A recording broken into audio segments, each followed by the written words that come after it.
Hey guys, in this video you're going to learn an opening trap that you can play as white against the Sicilian defense as early as move 6.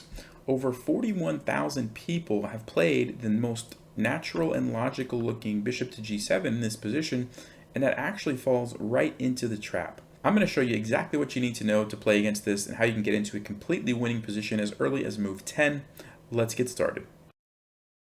Okay, so the trap arises out of the Sicilian defense. So after e4, we have c5. This is the Sicilian, and we're going to play the main line. So knight to f3, d6, d4. So we're taking control of the center.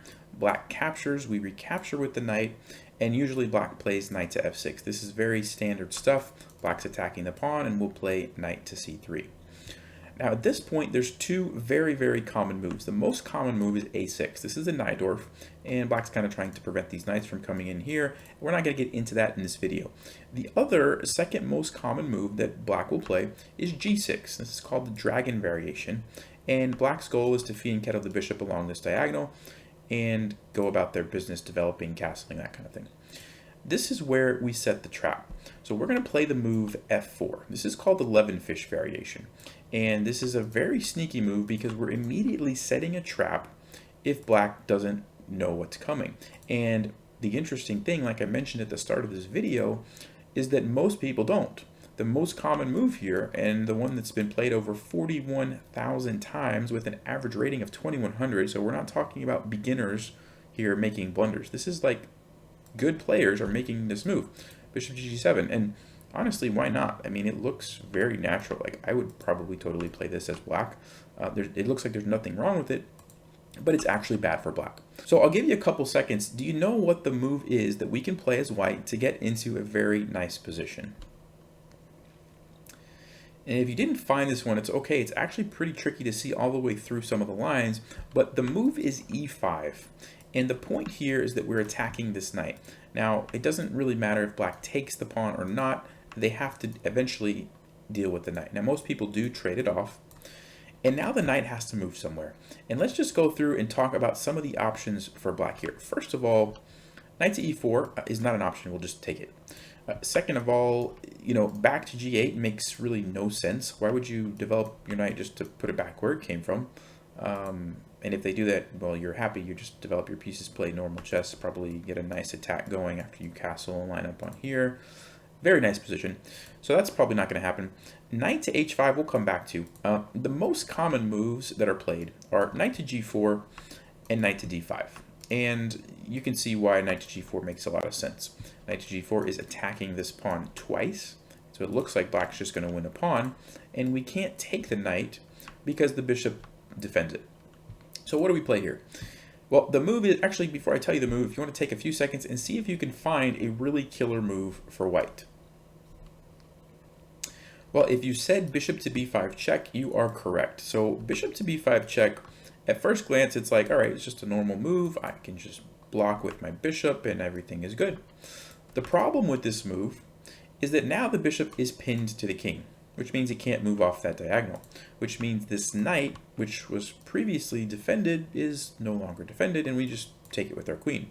Thank you very much. Can't capture because the king would be in check. So that's not an option. What about knight to d7, blocking with the knight instead? Well, the knight also, the knight also now blocks the bishop, which means, again, we can just take the knight. So that's no good. All right, what else do we have? What about knight to c6? Well, knight to c6, we just take it. And if black recaptures, guess what? There's a very nasty fork where we're going to win black's rook. So you might say, well, what about king to f8? And by the way, for any beginners watching this video, you cannot castle if you are in check. So castling is not an option. But king f8 is allowed. So what if black plays king f8? Again, we have a killer move. If you'd like to take a few seconds, see if you can figure out what we play as white. If you said knight to e6 check, you are correct. So the knight comes in, delivering a fork on the king and the queen, but more importantly, it unleashes the queen, which is also attacking black's queen. So black's forced to take this knight, otherwise we just take the queen. But after they take, we capture the queen, and that is actually checkmate in 11 moves. So as soon as you play knight e6, the game is really over. So really nice trap there. Now let's back up and talk about a few other options that black has. So we looked at what happens on knight to g4. Bishop b5 just basically wins on the spot. What about knight to d5? See if you can find the move that we play as white. Well, if you said bishop b5 check, again, you are again correct. And the point is very similar. Black can't block with the natural looking move of bishop d7 or knight to d7 because it blocks the queen from defending this knight, and we just take the knight and win a piece. So again, also knight c6 has the same problem as before. We can take it and then get this fork. So black doesn't want to do that. And so the only thing they can really do here is, again, king to f8. Now in this case, we can't do the knight e6 check anymore because our queen is blocked off. It doesn't work. Black just simply takes it. But what we can do is just castle.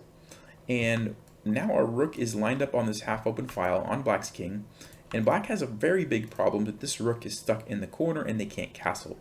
And so even though we don't immediately win material, if we check Stockfish, it says that we're up 5 points, which basically means we're up a rook. But it's in terms of other compensations. The fact that we have more pieces developed, our king is much safer. We can tuck our king in the corner and be totally fine. Black has a very hard time figuring out how to deal with these threats. Our bishop is coming out soon. Our queen can come out. Knights can hop all over the place. Really nice position to be in as white. And so nothing to worry about there if you end up in this position. So let's go back and check a few more moves for black. So we've already talked about the most common moves that are played, knight to g4 and knight to d5. Let's talk about knight to h5 for a second. Now, the move that you play against knight h5 is, again, surprise, surprise, bishop b5 check. And then after something normal like bishop d7, you play the move g4, and this knight is actually trapped. If it goes here, we take it. If it goes here, we take it. If it goes here, we take it. So we're going to win the knight in the corner. Now, I know some people are probably wondering, well, why did you have to play bishop b5 check first? Why not just play g4 immediately?